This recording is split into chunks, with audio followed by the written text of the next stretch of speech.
Hi, my name is Jeff H. Sipe, and I have over 10 years of recruiting experience, including 5 years at Google. In this video, we are going to cover the tricky hiring manager interview. And the reason why it's so tricky is because it can take just so many different paths. And so we are going to highlight 20 items that are going to really help you have success. So what I want to focus on is I want to focus on the basics, then I want to focus on their needs, then just talk about some pro tips. If you like my content, please like. If you have any comments, please comment below. And if you like my overall content, please subscribe. So, the basics. Item 1, expect the unexpected. So why start with this item? Because it's just critical for you to understand that the hiring manager typically has more flexibility in their interview than others. And if you go in with no expectations, expecting to be asked certain questions or no questions at all can really set you up for success. So I have actually seen that tactic of asking no questions and just asking the candidate to ask all the questions. I've heard of hiring managers showing up extremely early, extremely late. I've heard of hiring managers playing a character to just see how you adapt and adjust, whether it's very kind or very tough. I even know of one hiring manager that used to always interview candidates in a busy and noisy coffee shop. And what they did was they put their back to the door so that this candidate would have to see everybody coming through and deal with all the noise going on.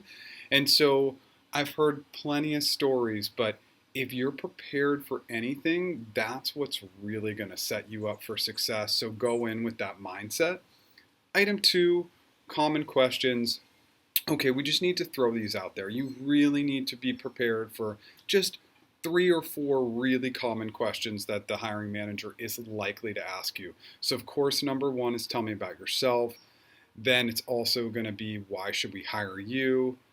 How do you like to be managed? And then they might also explore, well, what would your coworkers or current manager say about you?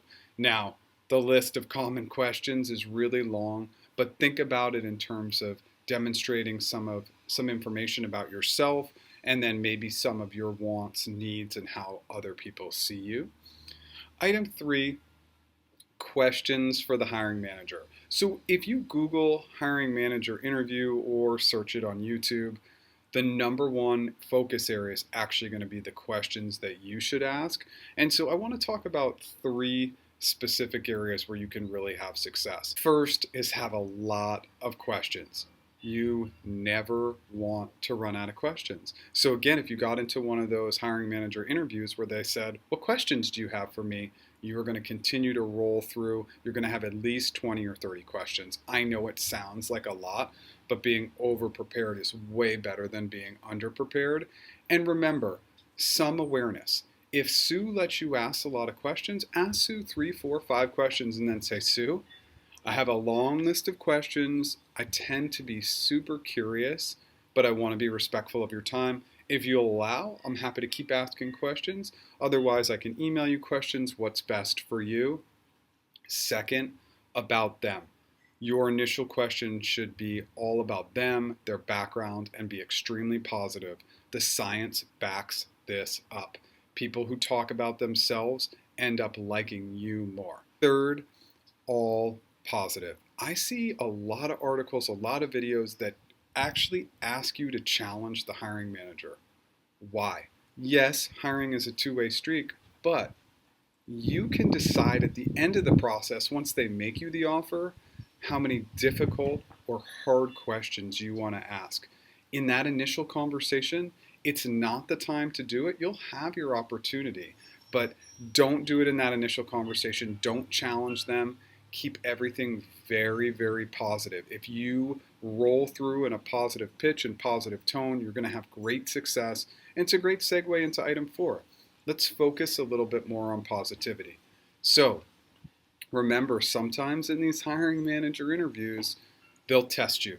And they will test to see if you'll go down that negative path. That could be asking you to talk about a bad previous manager, bad coworker. Just remember, if you go to that negative place, your chances of getting hired are really low. So always look for the silver lining, always think positively, always use positive words. Item 5, skill alignment. Okay, this is one of the two areas where I really want you to focus your prep.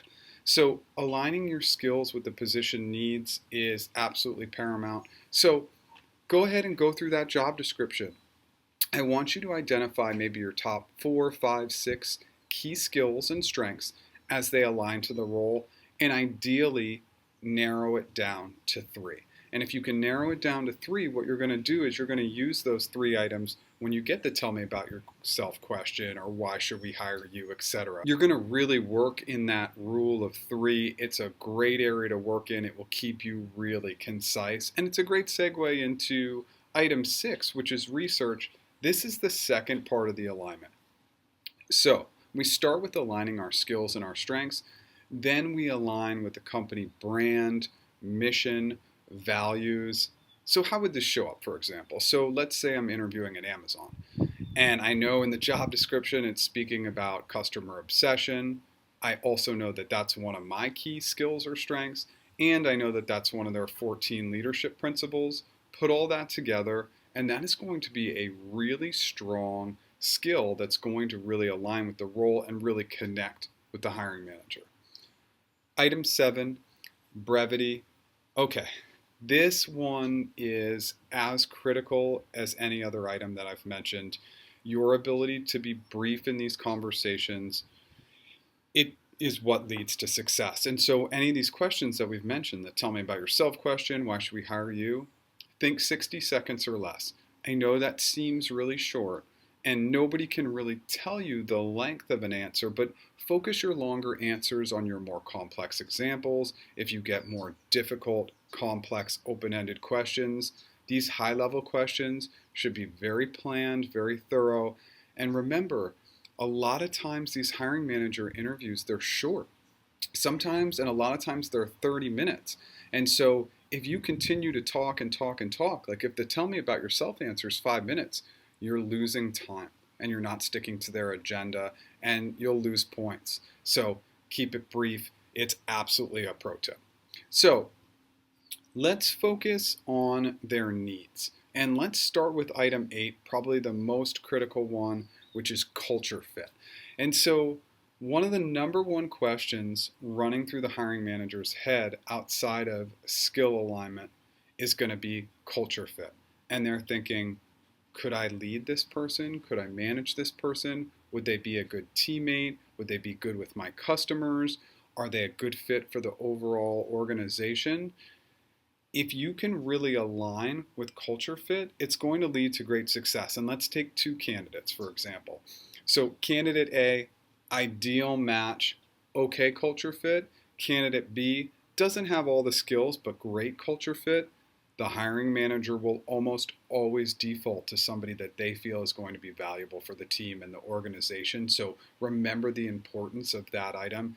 You don't have to have all the skills, but you do have to be a cultural match. Item 9, interest. So a lack of interest and overall enthusiasm will just be a killer if you don't bring that to the interview. Hiring managers are looking for candidates that are actively engaged, and this means really listening to the questions, having an upbeat dialogue, and really closing with strong questions. Remember, if you don't bring questions to the table, it is and shows a sign of a lack of interest, no preparation, etc. This is why so many articles and videos focus on this item.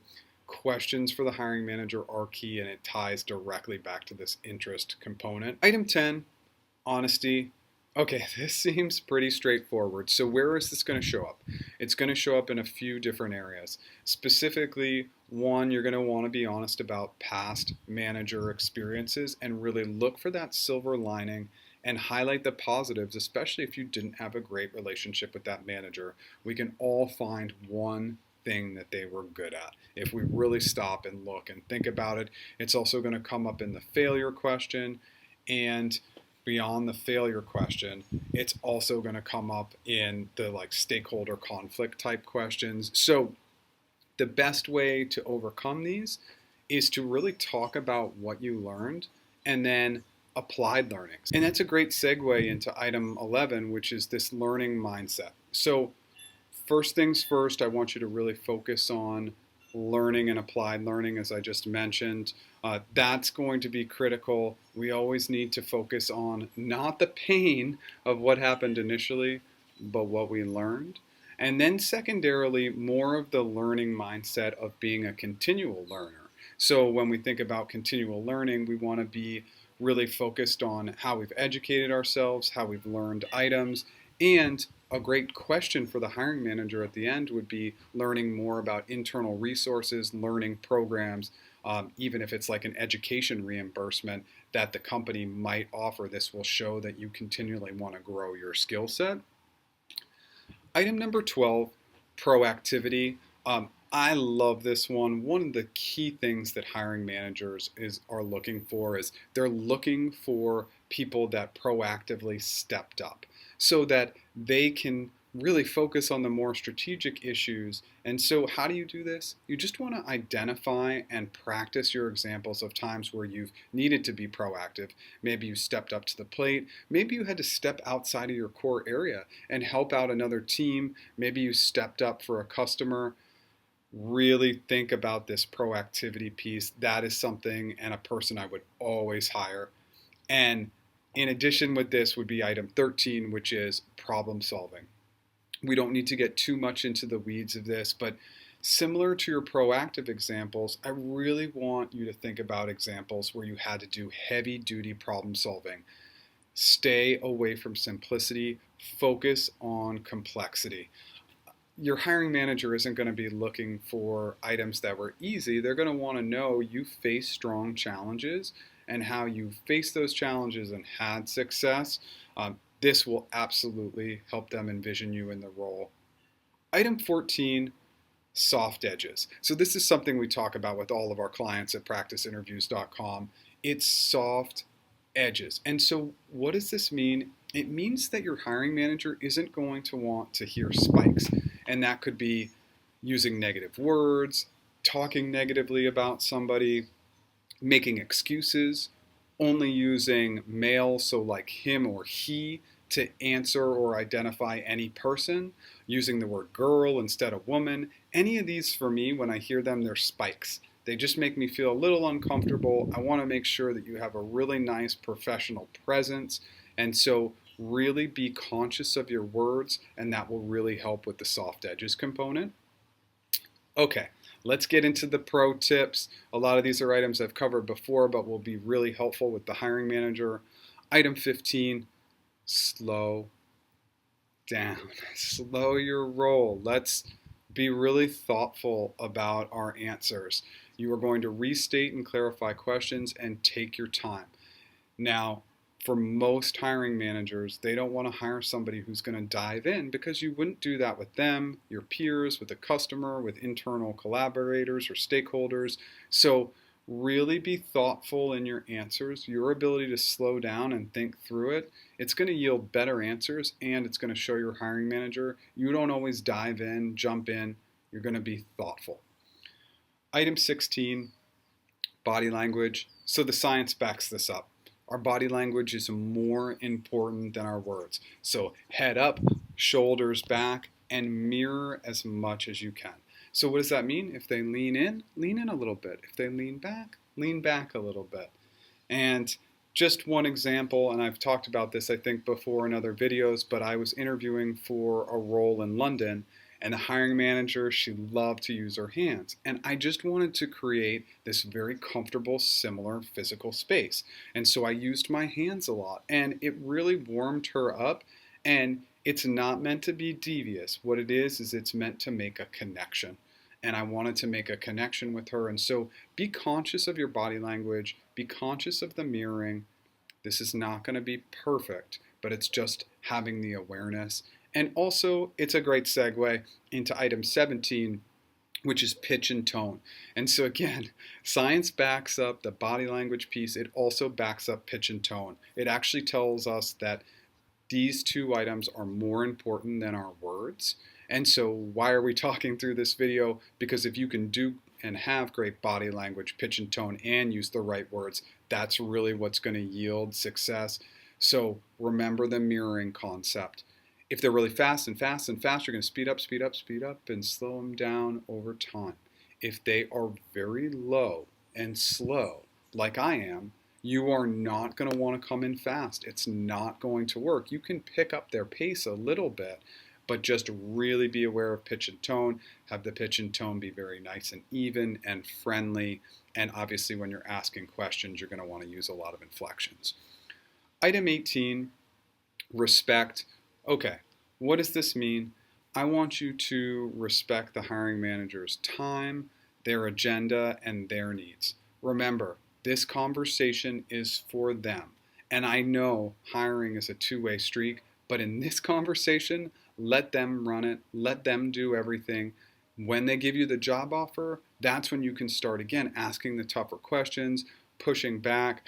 But they'll do all sorts of things to see how much you respect them, and to maybe they'll shift the time around. Again, they might show up early, show up late, play a character as we mentioned before.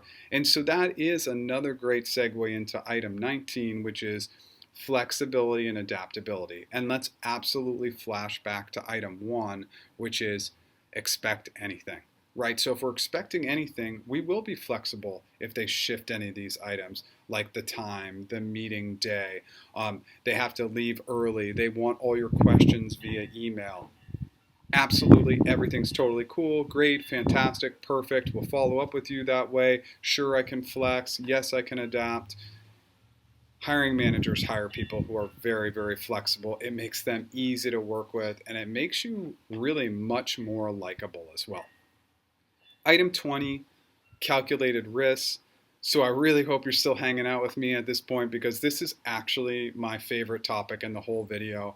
And to stand out, sometimes you have to take calculated risks. I want you to be very conscious of what types of risks you're taking and not stretch too far, but sometimes there is tremendous value to calculated risk. So I want to talk about 2 specific examples that happened to me. Both were in my conversion interviews at Google, so I started out as a contractor and got converted to full-time. And so in my GCA interview, after my first question, I felt like I had a really good feel for the interviewer. So what I did in the second question when he asked the question was, I actually refused to answer the question. I identified multiple paths for why we actually didn't need to take that direction with that answer. Now, of course, eventually I said, great question. Would you like me to answer the question now? But I just wanted to show him how my mind works and think about, okay, what are some alternatives where maybe we can take a slightly different direction with this answer? Second interview was more focused on Googliness.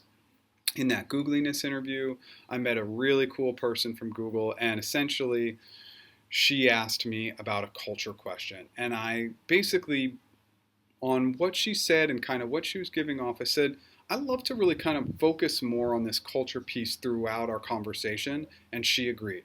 So what I did was I took cues from her and said, hey, maybe if we just focus on this one topic, it's something that interests her, and I'm clearly interested in it as well, and it became a very, very casual interview from there.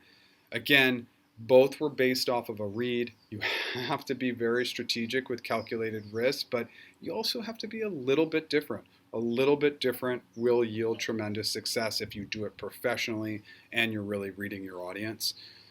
Okay, to sum up, the last piece we didn't have an item for is prepare and practice.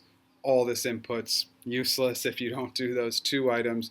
I really hope these 20 items help. I know it's a lot, but I know it will help you have tremendous success. Good luck.